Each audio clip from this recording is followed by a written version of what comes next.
À la sortie de la boulangerie ce matin, les réactions sont unanimes. Incompréhension, inquiétude, voire amertume.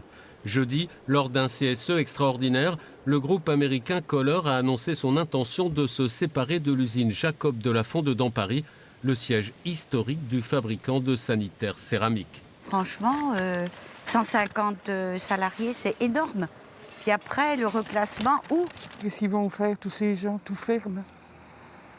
Je sais pas, c'est une désolation, je sais pas où on va, mais...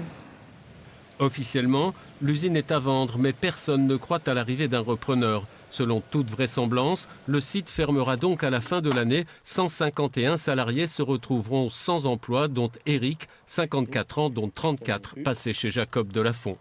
Tout le monde est tombé des nues, quoi, et était très surpris, quoi.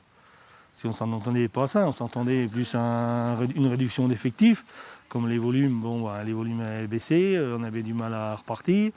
Du coup, voilà, mais on ne s'attendait pas à ce que l'entreprise, elle liquide carrément l'entreprise, quoi.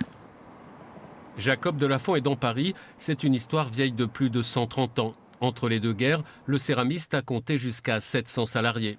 En face de l'usine, des ouvriers étaient logés dans ces maisons mitoyennes. René Crozato, enfourneur chez Jacob de la Font, vit toujours dans l'une d'elles, comme ses parents avant lui.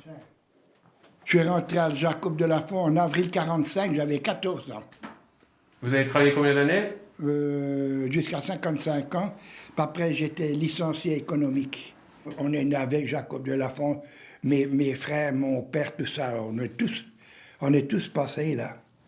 En janvier dernier, 5 postes avaient été supprimés au service recherche et développement, un signal jamais très positif et que les salariés interprètent pleinement aujourd'hui.